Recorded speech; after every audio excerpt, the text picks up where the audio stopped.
Okay, then let's go ahead and get started. Well, welcome everyone. We are Kathy Henju and Tracy Trader. We are the owners of Intentional Connections, and we'd like to welcome you here today to our presentation called Wear Your Tool Belt with Intention. Now, what the heck does that mean? We'll be going over what that means pretty quickly here. But we'd like to take a moment before we begin to let you know that the chat feature is open, so feel free to use it throughout the presentation to make any comments.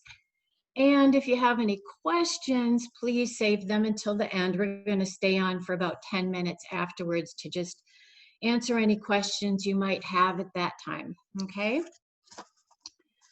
We're grateful that you joined us today. Tracy and I have been looking forward to sharing with you our thoughts on all the distractions that are happening around us, especially recently, and why we have the tendency to get sucked into the drama and stuck in the muck, and then offer for your consideration some tools to help navigate through your journey with intention, which is very different, by the way, from just letting life happen to you, right? We think it's important for you to understand that we're not just certified temperament analysts. We consult with clients on a one-to-one basis and work with them on many different issues. Self-compassion and self-love, forgiveness, knowledge of your unique strengths and how to build upon them, recognizing your energy window, communication, how to strengthen and honor your relationship with your partner, and much, much more. We're passionate about being co-creators with you and help you be creative, think outside of the box, find your sweet spot, and tweak what doesn't work until it does.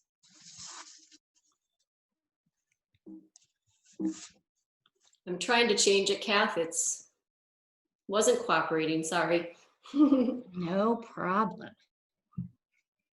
Okay, so let's face it, there's a lot going on in the world right now.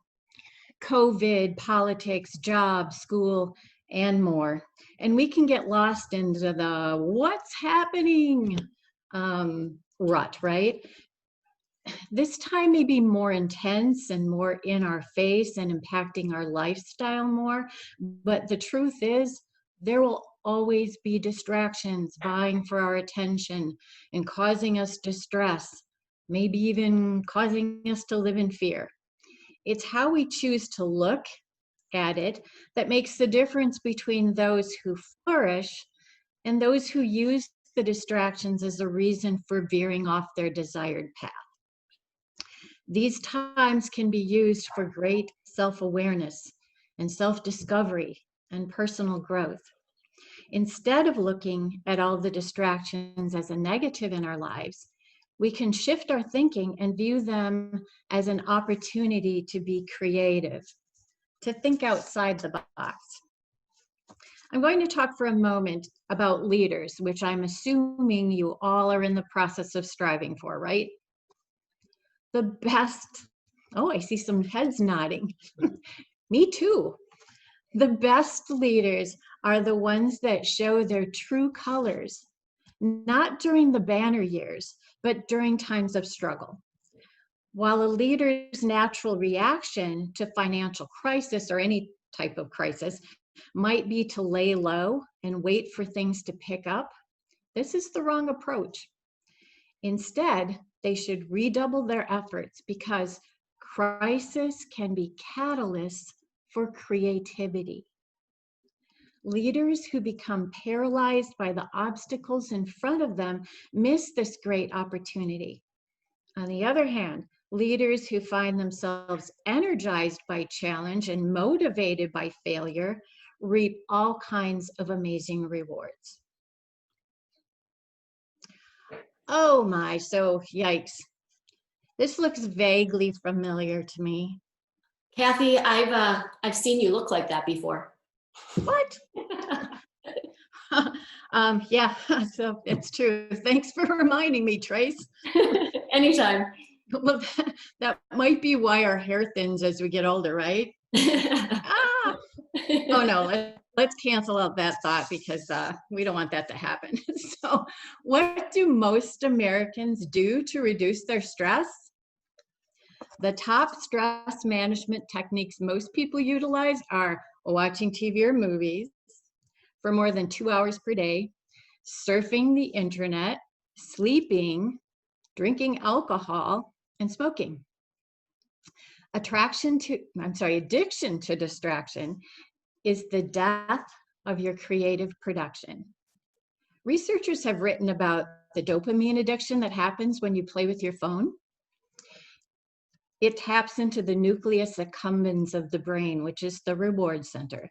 So every time we look for a like, every time we play with a phone, every time we respond to a notification, there's a shot of dopamine that creates a habit. Then over time, the habit turns into an addiction that is just as powerful as an addiction to cocaine. We become hooked to our phone versus hooked to our projects, or hooked to our values, or hooked to doing something that's going to allow us to feel amazing about our lives at the end of the day. There's a concept known as attention residue. Every single time you respond to a notification, every single time you look at your phone, you deliver or give a piece of your priceless attention to that notification. And if you do it 100 times a day, by the end of the day, you have zero focus. The strategies that most people employ clearly aren't working and aren't promoting good health and productivity. And a lot of times when we're under stress, we kind of throw out the window some health promoting techniques like eating well, exercising, and meditating. To some extent, we can reduce stress by simply taking good care of ourselves. But to really thrive in the face of stress, we should also work toward finding meaning or purpose in our work or other activities and not giving our focus to ineffective ways of coping with stress that just don't serve us.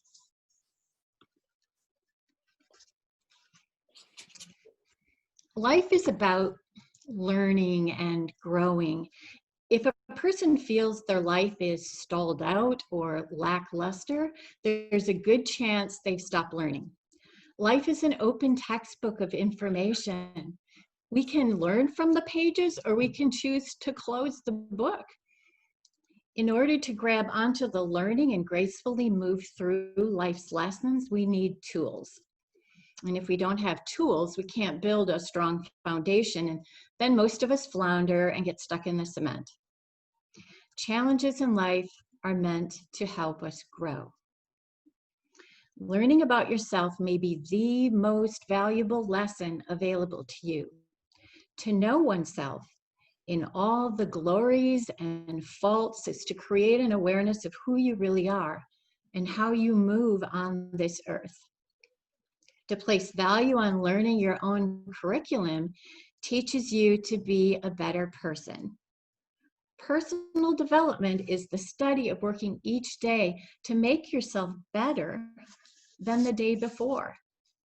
And the first step in building a strong foundation is to understand what's happening in our brains and why we allow ourselves to veer off our desired path. We tend to run on the hamster wheel of life, right? And get distracted by all the busyness and allow those distractions to get us off course. Tracy's going to delve into how the typical approach used by most people doesn't work and how we can navigate life in a more productive way. So you may remember that in our very first presentation, way back in December, seems so long ago now with everything we've been going through, we shared that society's typical model for happiness goes like this: work hard, succeed, be happy.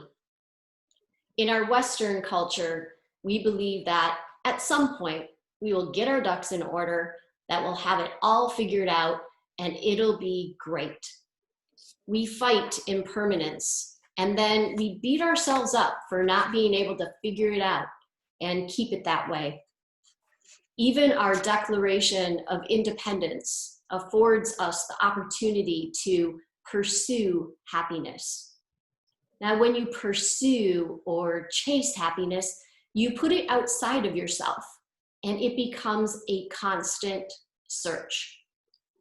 We become so busy pursuing it that we forgot how to enjoy each moment of our lives. When we do that, we learn to limit.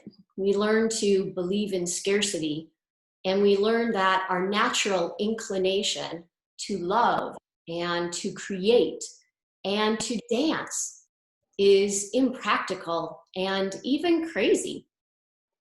Our culture quickly conditions us to believe that collecting material things is our purpose in life, and that the only way to get things is to put our proverbial noses to the grindstone. By the time we're in grade school, we're already masters at competition and old pros at living in scarcity and fear. This model is backwards. What the research actually supports is that if we are happy, then we are more successful in all areas of our life. Success begins with happiness, not the other way around.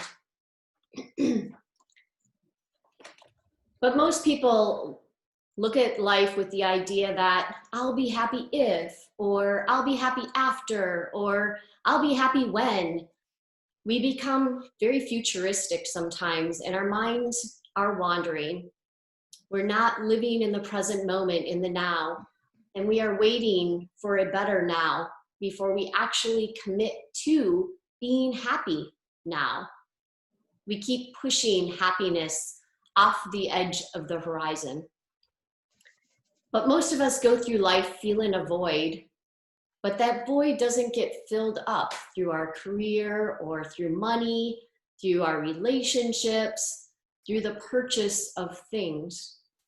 That void gets filled up by finding things that fill our cup. What things are going to drain your cup? Have you thought about it?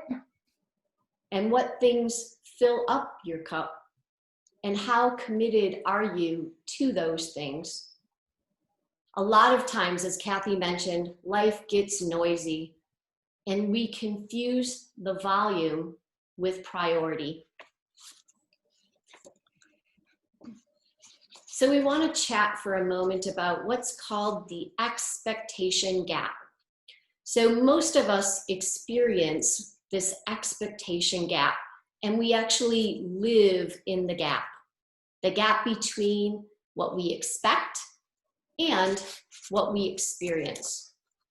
What this means is we are unhappy when the expectations of reality exceed our experience of reality. And unfortunately, social media enhances this gap. We see the best of everybody's lives, not the reality of their lives. The expectation gap can be defined as the difference between where you are now and where you'd like to be. This gap is where our dreams die and our passions fade. It's often the birthplace of our frustration, disappointment, and discouragement. There are two major components to this expectation gap. The first is imagination gap. This is when we tend to look at life from a what could have been angle, the woulda, coulda, shoulda game that a lot of us tend to play. Instead of appreciating what we have, we spend our time and energy imagining what we could have done and what could have been. This is problematic because the focus is on the past and not on the future. If you want to change circumstances and situations, you need to look and plan ahead. The second gap is the comparison. As Theodore Roosevelt said, and Kathy and I mentioned at one of our other presentations, comparison is the thief of joy. A lot of people fall into the expectation gap because they spend their time comparing themselves to others, comparing your life to someone else's highlight reel. This is destructive because everyone is on a different path. And although these paths may intersect and sometimes align, they will never be identical. Comparison wastes time and energy and takes the focus away from yourself and your future. Now, a lot of us experience the expectation gap when we spend time dwelling on the past and comparing ourselves to others. And this is a dangerous path that can lead to regret, unhappiness, feelings of being unworthy, and much more. So I want to talk next and shift gears a little bit to talk about one of the key detriments to our ability to be happy and to succeed in life. And it relates to how our brain works and what's called a negativity bias, or sometimes referred to as caveman brain. So how it goes is our brains are naturally programmed to be 3 to 5 times more sensitive to negative information. Our brains are set up for survival, to have the ability to identify and remember threats so that we can survive. Our brain is wired for threat identification and survival mode. Now, for our ancestors, this was a necessity, but in today's society, it no longer is as useful and doesn't serve us, and actually, it's quite detrimental. For the most part, negativity bias is a well-intentioned, universal learning disability. And studies even show that negativity bias is correlated 100% with depression and is a key indicator of anxiety. So an interesting tidbit for you is that our brains receive over 4 billion bits of information each second. And our brain automatically starts to screen that information down to about 2,000 bits of information. It filters the information that we're experiencing in the world. And what we choose to take in is based on that filtering, and only 1/2 of 1/1,000,000% of what's out there is what comes through. So scientists estimate that we remember 1 out of every 100 pieces of information that we receive. So think about that for a moment. What we see, feel, taste, touch, and smell is not necessarily the real world, but a drastically condensed version of the world. A version that our brain literally concocts and filters for us. And the rest just zooms by without recognition. Our brain only picks up on what it's programmed to find. And that programming is based on our belief systems and how our brain is in regard to being negative, neutral, or positive. And that's why it's so important that we program our brain to be optimistic, to be positive and hopeful. And it's why it's critical that we adopt a belief system that serves our highest and best good. And we'll be talking in a little bit about why that is important a little bit more, as well as tools that we can implement in our lives to help offset that negativity.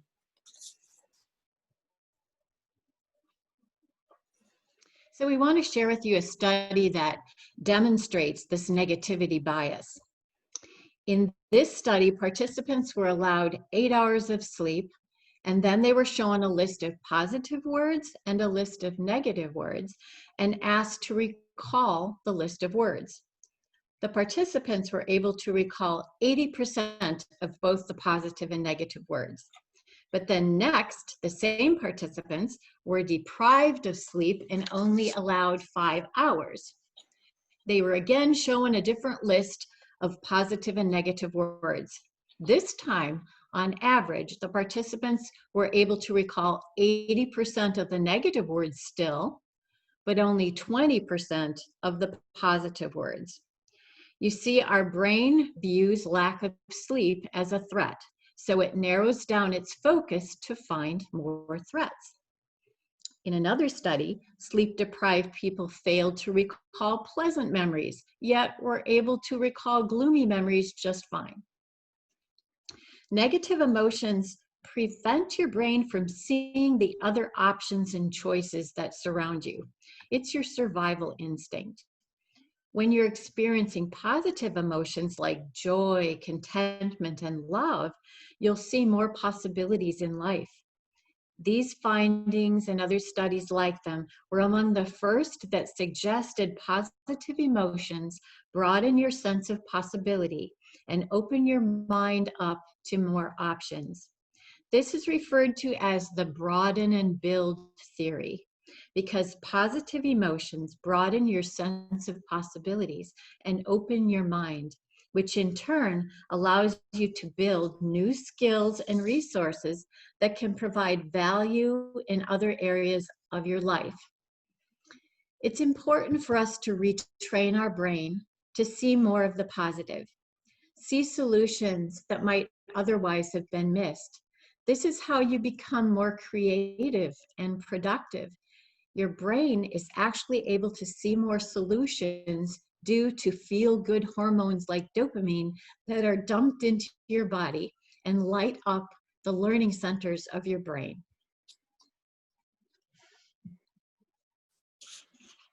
So it used to be that scientists believed that our brain's ability to change, it's what's called its plasticity, greatly diminished after about the age of 12. What we now know is that this is simply not true. The brain has plasticity to retrain and rewire itself continuously. In other words, we have a brain that can grow. It's plastic, it's malleable. And the good news is that it's not just for some people.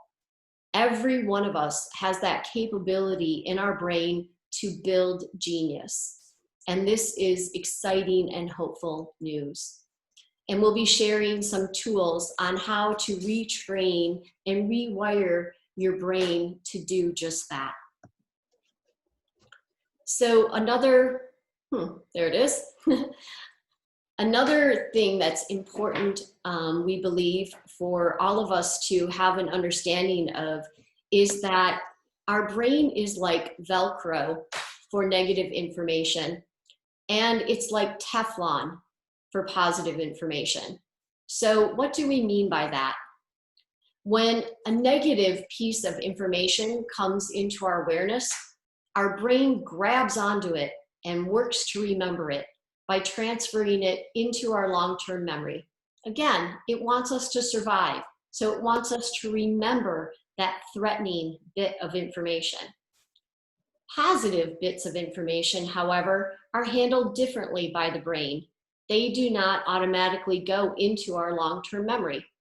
Instead, we need to actively hold and savor positive information in our minds for several seconds, sometimes several different times, for it to actually move into our long-term memory. This is why when most of us think back on our day, and your brain automatically tends to focus on all of the things that didn't go well and or were negative. And it can't even typically recall the positive things that happened. It only remembers the negative. So an example of this is when you lay down to go to sleep at night, and the things that are going through your mind, the things that you're ruminating on, they typically tend to be the things that didn't go right, the negative comments that you heard or the challenges that you faced, as opposed to all of the beautiful, wonderful things that happened during your day. So there are 5 steps to the mind, and it's interesting to witness your mind because it routinely goes through these steps. Your brain looks for bad news. It looks for the threats, the negative bits of information, and then it overly focuses upon them and ruminates them. And then it overreacts to it and dramatizes those bits of information. And then on top of that, it fast tracks them into memory, and it becomes then sensitized to more of that negative information. Over and over again, our brain goes through this 5-step process, usually without us even being aware that it's happening. So once again, the good news is that we'll be sharing with you some key tools on how to get out of this vicious and unproductive negative cycle that our brain automatically tends to go through.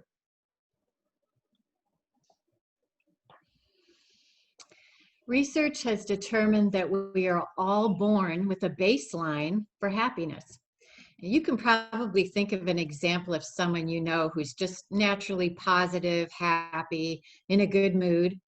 And then you can probably think of an example of someone who's like always a Debbie Downer, right? The hopeful news is that research is showing that our baseline for happiness can be increased. And it really doesn't take that much effort or time. And you're never too old to raise it. So research has been done with 80-year-olds who've raised their baseline for happiness. I'm really happy about that, Trace. As I get older, right? Like I don't want to be stuck into a certain baseline here. Let's, be able to expand this baby. Yeah, there are some really cool studies that do definitely show that it doesn't take much effort, you guys, and it doesn't take that long for you to raise your baseline and be able to keep it at a higher level. We'll be talking about that more in a second. But first, let's talk about what our long-term happiness is based on, because most everyone has an assumption that life circumstances make a huge difference in your long-term happiness. So we're always striving to change our life circumstances. And what the research is showing us is that this is simply not true. Life circumstances only help us to be happier in the short term, okay? So what we believe would make a huge difference in our lives, actually, according to scientific research, only makes a small difference. While we overlook a lot of times the true sources of personal happiness and well-being. So happiness and well-being rise with income, all right? Just want to talk a second about that because it's usually a question that we get. But only until you hit about $75,000 annually. And of course, that number changes depending upon where you live. But at that point, about $75,000 of income is a point where it levels off then, and your happiness doesn't continue to increase with an increase in income. So beyond that, there's no observable increase in happiness with higher income. Now, we're not suggesting that you shouldn't work to increase your income and your equity and your assets, certainly not. However, to do so with the assumption that it'll bring you happiness is not wise. And to focus on being happy will cause you to be more successful in creating that income and those assets a lot quicker than if you're negative.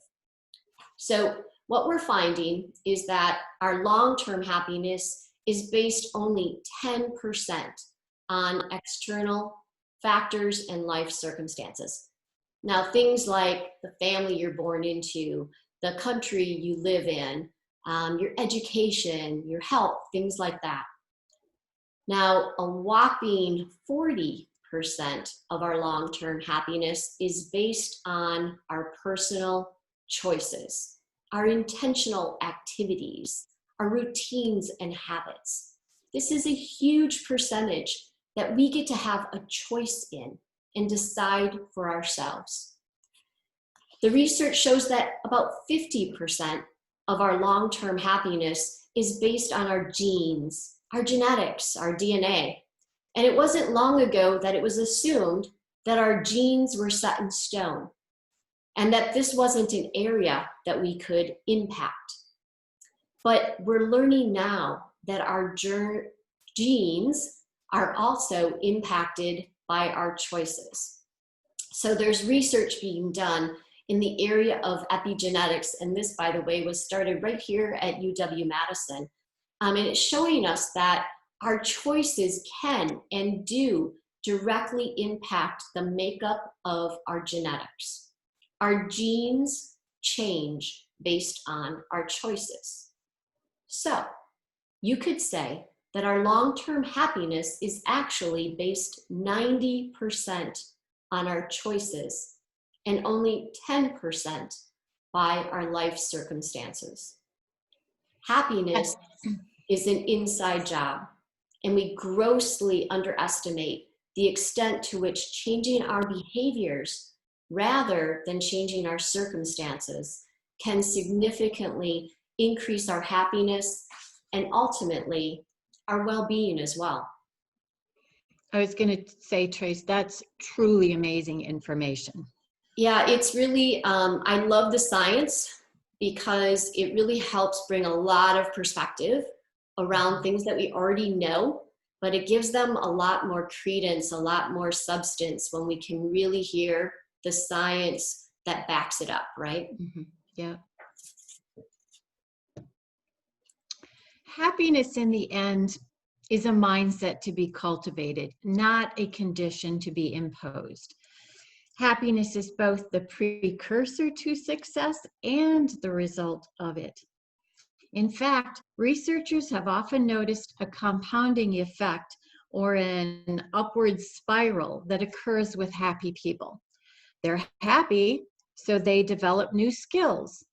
Those skills lead to new success, which results in more happiness, and the process repeats itself. Most people believe that our happiness comes from the big choices that we make, but this is a big misconception. It's actually the moment-to-moment choices. Now, here's some interesting information. We remember 2% of what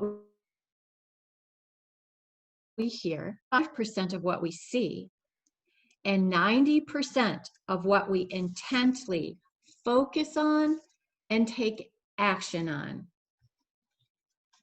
So we can't just think about things or what we want to change and not act, because that's just cognitive. We need to act, which is behavioral. It's to our benefit to implement practices and habits to bring about lasting happiness. So now Tracy is going to lead off with some of the tools we found to be extremely beneficial and can be used to cultivate greater satisfaction and happiness in your life. Okay, we get to talk about one of my very most favorite tools, and it's called gratitude. Gratitude is truly the gateway to happiness. It's the system to offset the negativity and to begin training our attitudinal muscles. Gratitude is the key scientifically, energetically, and spiritually. There's so much research that supports the importance of gratitude. Gratitude flips the switch in our brain from negative to positive, shifting us from the lens of lack to a lens of abundance. Our brain is used to tricking us into thinking that we lack this and we lack that and we need this and we need that. And because of the negativity bias, we end up feeling like we are always lacking and that life overall is depleted. And it's easy to get stuck in the belief that there is more bad or negative in the world and in our lives than there is good. And gratitude helps to flip this switch. It retrains our brain to seek out and look for goodness. Now, for me personally, it was a game changer. I'm not kidding you guys. It was a game changer. Mm-hmm. I began to notice and see things that I was totally passing up on before. The little things and the big things. The gestures of people in my life. The beauty of nature. Waking up and feeling good. Even the simple things, sounds kind of silly, but the simple things like breathing and seeing and hearing, having food and shelter. I was amazed by the abundance that was all around me that previously was just passing by without my recognition. Gratitude also helps us to view life in its entirety. So when life is going poorly, gratitude gives us perspective. And when life is going well, gratitude allows us to celebrate the success. So here's another thing. Gratitude is medicine. It's healing for the mind, body, and soul. What do I mean by this? Well, I could talk for quite a while on it, but I'll just point out one thing. Neuroimaging studies show that it's almost impossible to be in a depressed state and a grateful state at the same time within our brains. So, for mild to moderate depression, gratitude is an antidote, and studies have shown how beneficial a strong gratitude practice can be to rectifying long-term mild to moderate depression. It actually releases the same feel-good hormones into our body that prescription drugs work to mimic. So you might be wondering, and I'm sure many of you already have a gratitude practice, but how do we practice gratitude? How do we do this thing? And what is the science showing?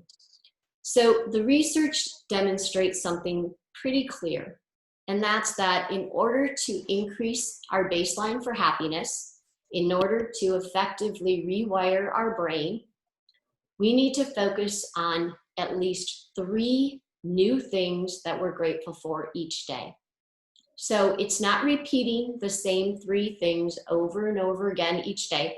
That doesn't work to retrain your brain. The other thing that's important is to be as specific as you can at building in the details of why you are grateful for each thing.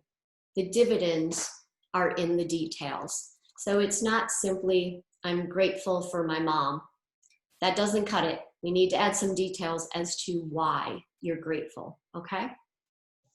So there are several ways to practice gratitude, and playing with what works best for you is the key. Kathy and I always believe in finding out what works best for you, what resonates with you, what fits with your lifestyle, your preferences. So whether it's a gratitude journal, which some people love, or it's reciting your gratitude silently in your mind, or saying it out loud, maybe even saying it together with your partner or a close friend each day, however it works for you, it's your practice is what's important. And as you practice it, you strengthen the neural pathways that help you find even more things to be grateful for. So I'm going to give you another way that you can practice gratitude, and sometimes you might want to kind of switch around how you're doing it. So another way to practice is to spend 2 minutes each day reflecting on a good experience that has happened to you in the last 24 hours. Think of all of the thoughts you had, the feelings, the experiences, and the surrounding in as much detail as possible, and really savor it. Allow that positive experience to really seep into your bones and move into your long-term memory. That's just another way that you can change it up in your gratitude practice. Another way to practice gratitude, and I love this one too, is to each day choose, I'm just going to say 5 people, but it doesn't have to be 5 people. that you are grateful for each day before your feet even touch the floor in the morning. Now, this helps us to focus what's most important to us in life, what's most valuable to us. And it's typically, not the things that we focus on, right? What's most important to most all of us is, as we mentioned, health and happiness for ourselves and our loved ones. It's our loved ones. So being grateful for them is so important. Consider putting a Post-it note on your bathroom mirror with the word gratitude on it. And if you wake up and you've forgotten to be grateful for those 5 people, go back in bed and do it. That's the way to create the new habit, and really embed it into your routine. So personally, I bookend my day with gratitude. I intentionally start off and end my day with gratitude. And what you'll notice as you begin to rewire your brain is that you'll end up practicing it all throughout your day. You'll notice things as you walk through your day that you previously didn't, and you'll just fill up with the abundance of those things and the gratitude that it provides you. Gratitude has been proven to be a significant cause of positive outcomes. So if you want positive outcomes in your life, practice gratitude. More and more abundance will present itself to you in life. I firmly believe that. So on that same vein, I want to share some research called the Gottman ratio and the Lasada line. So according to a relationship researcher named John Gottman, the magic ratio in intimate relationships is 5-to-1. This means that for every 1 negative interaction between partners, there must be 5 positive feelings or interactions. Whew, that's a big number, right? It's one to keep on your brain, because stable and happy couples share more positive feelings and actions than negative ones. And that's an obvious, but a 5-to-1 ratio is a pretty strong ratio to keep in mind. So within teams or groups of people working together, we have a ratio of 3-to-1. Now, this is the minimum ratio of positive to negative interactions necessary to make a team successful.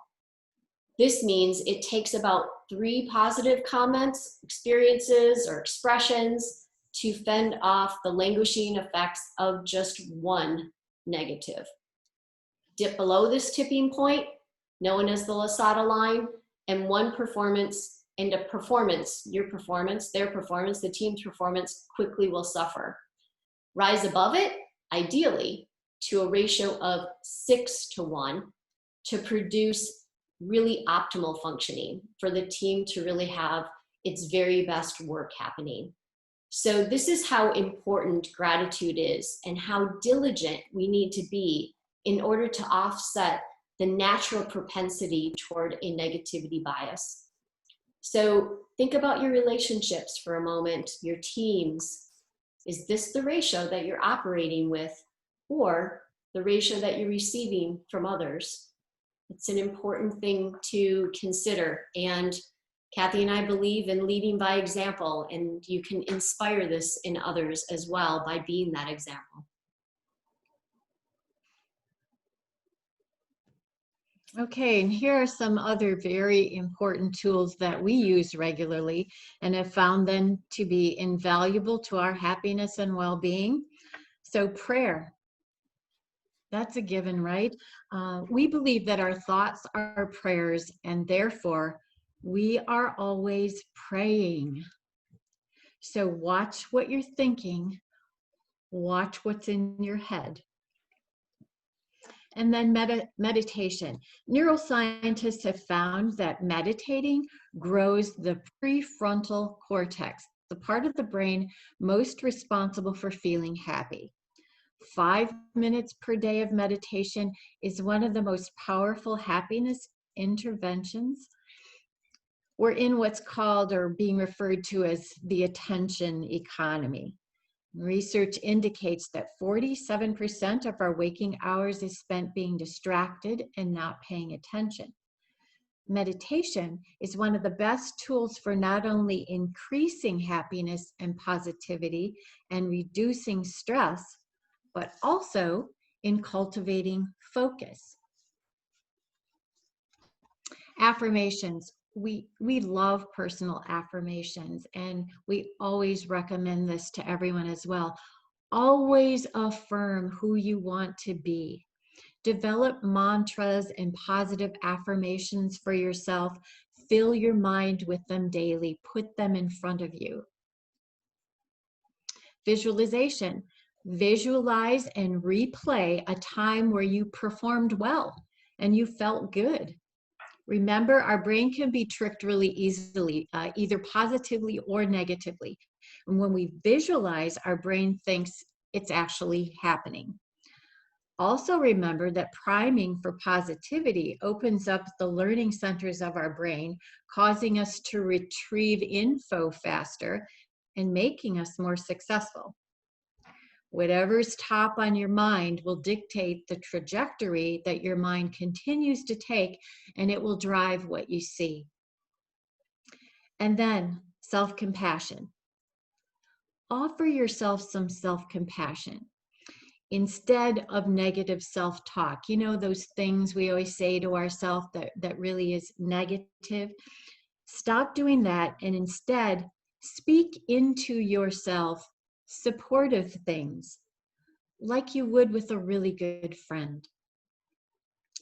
So next we have some other tools to get the most out of our day and our brain. So as we've mentioned previously, we live in a culture that encourages nonstop hustle. We live in a world that evangelizes nonstop hustle. It's all about the hustle. And if you're not scheduled 24/7, then you feel like you're a loser and you're not doing something right. But there's essentialness to rest. And elite performance without deep recovery leads to depletion of all of your assets of genius. Now it's self-awareness to know when you should rest and when you should pull back, when you should kind of give up from a project, or when you should just continue past your limits so you can find new horizons. And that's all about getting to know yourself. We make our worst decisions and lowest choices when we're exhausted. So the key is don't allow yourself to get exhausted. What we believe, and the research bears out, is that elite performers don't operate as marathoners. It's more like a sprint. And there's this thing called the Energy Project, and they've done some wonderful work in this field, and their model is high excellence cycle and deep recovery cycle. How many times do we keep pushing ourselves past the point of fatigue in order to attempt to be more productive? Skipping a break, skipping a walk, skipping eating, meditating, sleeping. We've even heard of people who stop drinking so that they don't have to use the bathroom because they don't have time for it, and they'd rather keep plugging away at the task. So stepping away from the task is equally, if not more important than actually doing the task. Because our brain needs a rest. Our brain is always subconsciously working and is still working to solve the problem even when we're taking a break. And by strategically giving our brain the rest that it needs, we're giving it a chance to be as efficient and effective and insightful as possible. So one way to intentionally give our brain a rest is to use what's called the Pomodoro technique. The Pomodoro technique is a brain power tool. And the idea is that you work for a period of time and then you take a break. So in the Pomodoro technique, it suggests that you work for 25 minutes straight, then take a 5-minute break. The key is to pay attention to what works best for you. how do you feel in any given moment and what works best for you? How long can you keep the quality of your attention? So maybe for you, it's 40 minutes and then a 5-minute break, or maybe it's 55 minutes and a 5-minute break, or 60 minutes and a 10-minute break. For the time that you're working though, it's full on fire, it's sprint. And then for the time that you're recovering, you're maybe drinking a cup of tea, you're meditating, you're nourishing yourself, but then you're back on full bore, sprinting, working hard. So it's to keep in mind that decision fatigue and creativity fatigue, production fatigue is real. And being purposeful in giving your brain the breaks that it needs in order to optimize its output is important.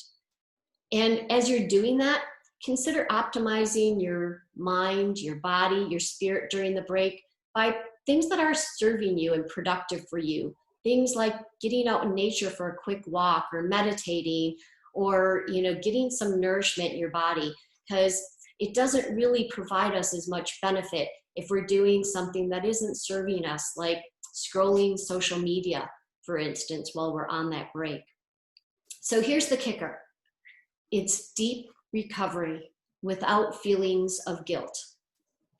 Feelings of guilt negate the benefit of the recovery, and they don't allow for the same level of regeneration. So what we're trying to suggest is that if all you're doing is being an elite performer, then you're going to actually deplete the very assets that allow you to own your game and play the long game. It's not just your talent. We believe it's your mental focus, your physical energy, your personal willpower, your talent, and your daily time.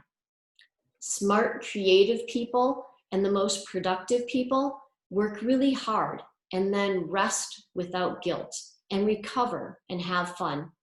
And it's all about self-awareness and finding your sweet spot.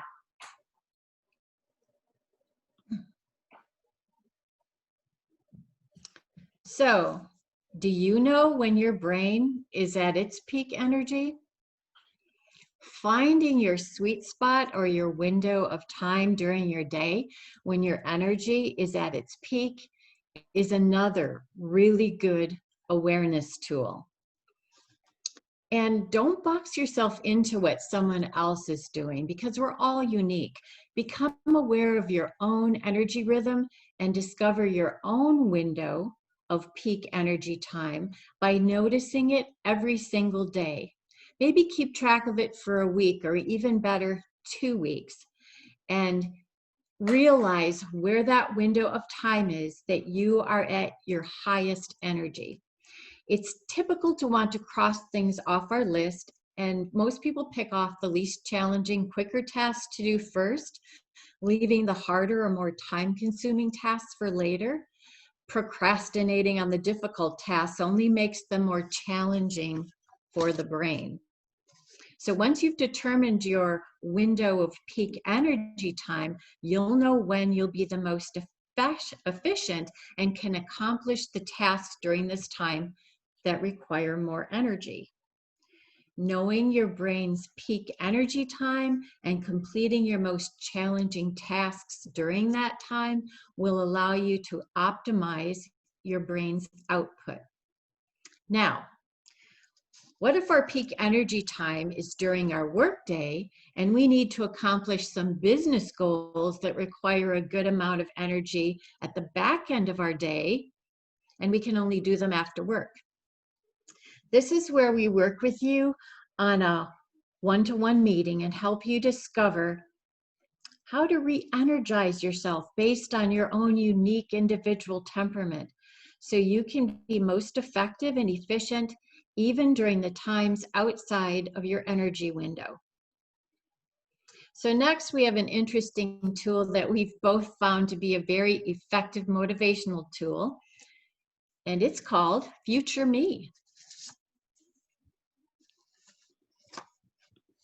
Slide wouldn't change for a second there, sorry. Okay, so we couldn't help ourselves with this one, and we apologize for the implied curse word, but we thought this was just too darn funny. We couldn't pass it by. And by the way, this cartoon is the opposite of what we should be doing. I'm sure you realize that. So I know I've had days where the present me feels like that, not wanting to do the work and leave it for tomorrow. What about you, Tracy? I've definitely had days like that, Kathy. And, based on the science, it's a natural brain tendency to kind of value immediate reward versus a future reward. Our present self tends to be at odds with our future self and likes to sabotage it. So it's important to make it as easy as possible, really, for our present self to get started and to trust that the motivation and the momentum will come along the way. And we do have some strategies that we can share one-on-one with people on kind of how to trick ourselves into doing that. Yeah. When you utilize the future me thought process, it can change your day. It sets the trajectory for your day. You wake up and you're set up for the day to be productive. You ignore that voice in your head that whines and says, I don't want to do it. And by the way, don't hurt yourself with negative self-talk. That just sabotages you. So if you aren't perfect or skip a day, then just start again tomorrow. Another thing you can do to satisfy future me is called temptation bundling. So do the thing you love while also doing the thing you procrastinate on. So for example, listen to a podcast, something you like, while running on the treadmill, something you don't like, right?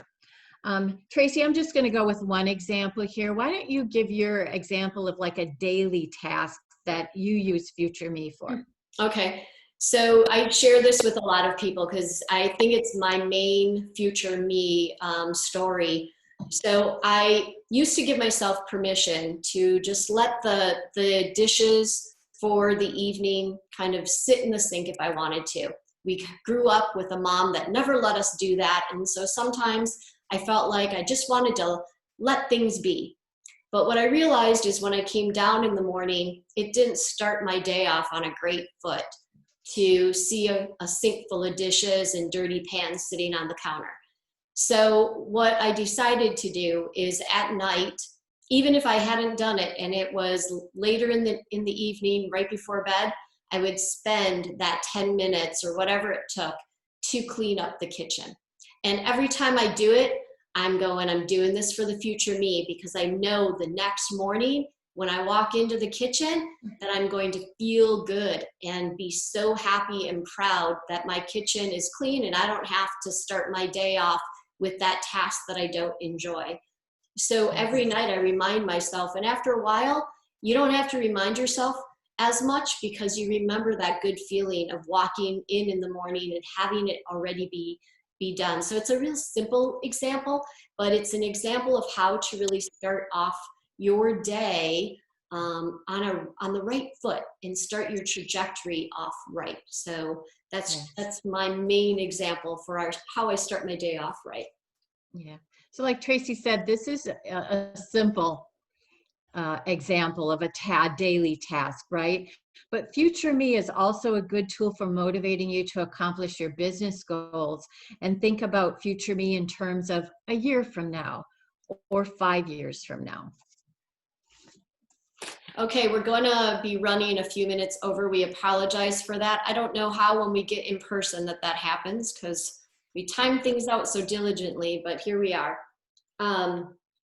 So the next slide here has to do with nature, and how many of us would like to be more creative and able to solve problems. I think it's something that the world needs of us right now, and something that most of us would hope to be able to improve and be better at. And I want to share with you the results of a study where participants went backpacking through nature for 4 days. And during those 4 days, they were not allowed to use any technology whatsoever. They were asked to perform a series of tasks which required creative thinking and complex problem solving. And the researchers found that performance on these problem-solving tasks improved by 50% for participants in the research. And researchers of the study noted that both technology and urban noise are incredibly disruptive, constantly demanding our attention and preventing us from being able to focus on all of the cognitive functions that our brain can work on and do and solve when we're not distracted and when we're in a positive state of mind. So a nice long hike without technology can really reduce that mental fatigue, soothe the mind, and boost creative thinking. Research has found that the relationship between nature and happiness is highly significant, and nature relatedness has a distinct happiness benefit. Our connection to nature also correlates with most measures of human well-being, indicating it may play an extremely important role in maintaining positive mental health. So as Samuel Johnson wisely stated, deviation from nature is deviation from happiness. Not only does direct exposure to nature increase happiness, but simply imagining yourself outdoors or recalling previous outdoor excursions has been showing to increase serotonin levels, boosting our mood, decreasing exhaustion, and improving our overall health. Individuals who spend time outdoors or simply imagined themselves in nature consistently experience higher energy levels and increased feelings of happiness. Even just the presence of indoor plants is helpful. So especially now, while we're unable to kind of function normally in a social environment, getting out in nature is extremely important. Just feeling the expansiveness of the outdoors and disconnecting from the other distractions of life for a period of time each day can be extremely beneficial. And getting out in nature is a great intentional tool to have in your tool belt.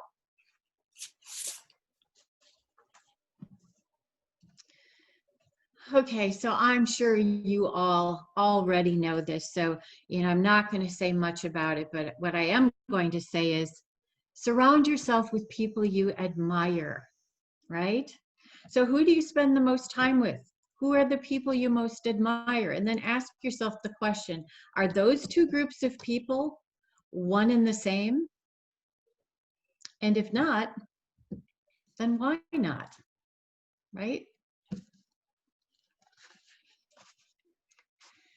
Okay, so if we could leave you with one thing today, it would be this.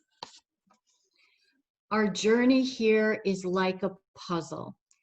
Each piece, challenge, victory, and connection builds the whole. The whole itself is a piece of humanity and is needed to build this world. When the individual puzzle pieces come together, harmony is achieved. Progressing your life through challenges and experience sparks energy and shines your light out into the world. The pathway to world class requires work. If you look at any great athlete, for example, they understand that challenge, difficulty, grit, persistence, wiring in new habits, morning rituals, evening routines are the price of admission for world class. Reflection on yourself is more than a superficial glance. It's a peering into your soul and discovering the power and strength behind who you really are. Your life is meant to be a profound statement here on earth. It is a poem, a sonnet, and a masterpiece waiting to grace the world.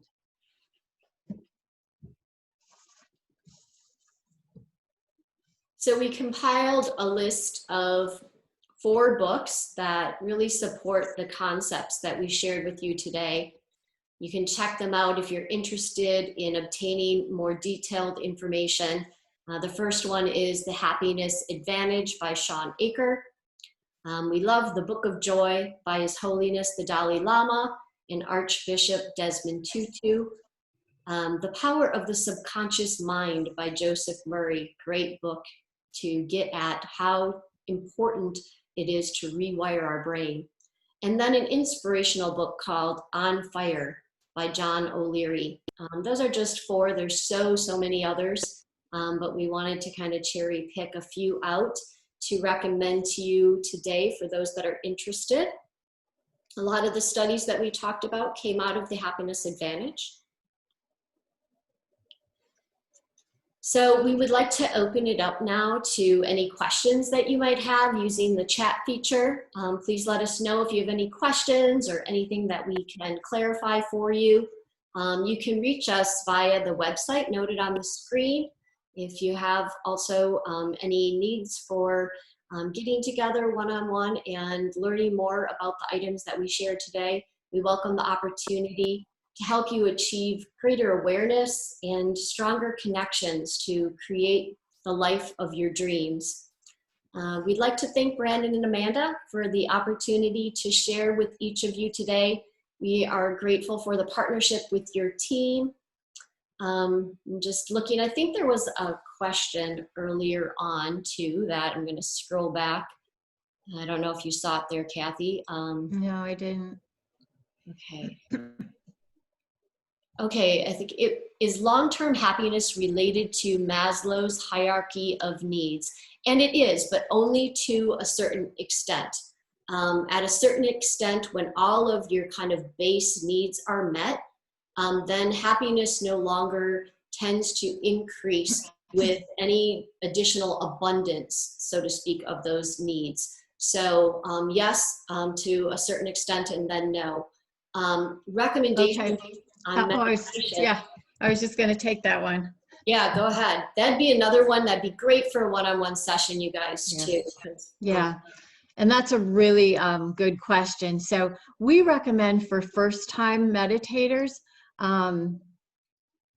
to, it's really good to use a guided meditation at first, because sometimes people struggle with quieting their mind down, and it takes some practice. So there's a wonderful guided meditations that you can find on YouTube. You can get them any length, but I would recommend finding shorter ones at first, and then maybe moving up to longer ones. And once you realize what it's like to quiet your mind, then you can do it all yourself. But we know people who like to use the sound of a waterfall or wind chimes or a bubbling brook, something like that just kind of eases them into the meditation and helps them to keep pulling their mind back. But I would definitely suggest guided meditation as a way to start. It's a wonderful way to start your day, even if it's just a couple minutes. What would you say, Trace? I totally agree. I believe starting out with guided meditations is extremely beneficial, and I would do short ones to start out with. I love the concept of mini meditations many times. And that's really using it as a shifter, as a tool throughout your day to keep you on course with your intentions for the day. So every time that you feel yourself maybe getting frustrated or angry or feeling negative, really just taking a moment to shift yourself. And that can look so many different ways. One of my favorite ways is to use what I call the STOP technique. And STOP is an acronym. So S is simply pause, stop. And T stands for take 3 deep breaths. A lot of times when we're feeling stressed or anxious, we breathe very shallow or we hold our breath and we don't really allow the oxygen to our brain. So really just taking 3 deep breaths serves us in so many ways to help us to start to calm our nervous system and get centered. And then O is observe. What am I thinking? What am I feeling? What am I experiencing? And just acknowledge it. And then P is practice gratitude. Really kind of help your brain then to shift from a negative place to a more positive place with gratitude. But there's a lot of quick little techniques like that that you can use throughout your day. And they're forms of meditation, they're forms of mindfulness, really to use it as a way to keep within your intention. So a couple people have mentioned some apps too, which is a really good idea. So, okay, there's a question on here about dual sessions versus an individual session. I'm thinking you're talking about with us. So we meet one-on-one with people, but if there's a couple and they want to work individually and they're working with two different consultants, and then if they want to come together, then it's beneficial for both of the consultants to come together in the meeting, and which is why we have that choice of having an appointment with two consultants. Another meditation app that I don't personally use, but that a lot of people I know use and have recommended is called Insight Timer.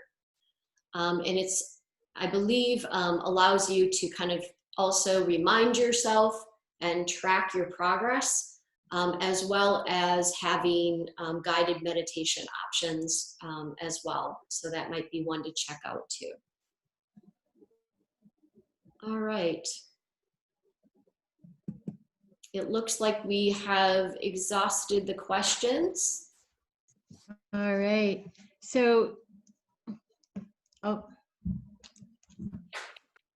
was that one about the breathing technique? Yeah, it's there's definitely that's great, John. That's a definite anxiety, stress related technique where you can modify it. You know, the way I do it is 4 seconds, but it can be whatever works best for you. But you breathe in slowly to the count of, say, 4. You hold it to the count of 4, and then you breathe out to the count of 4, and then you just repeat that same cycle. And I just recommend that you repeat it as long as needed for you to feel really the benefit of the calming of your nervous system. That's really a good tool to use for panic attacks, you know, anxiety throughout your day, is to use that technique. I'll just throw out one quick other one. We've done it, I think, maybe before in our presentation. It's one of my favorite. If you all want to just take your right hand and put it over your heart. Just the process of doing that without anything else, for me anyway, I instantly feel a shift. It just instantly calms me and centers me.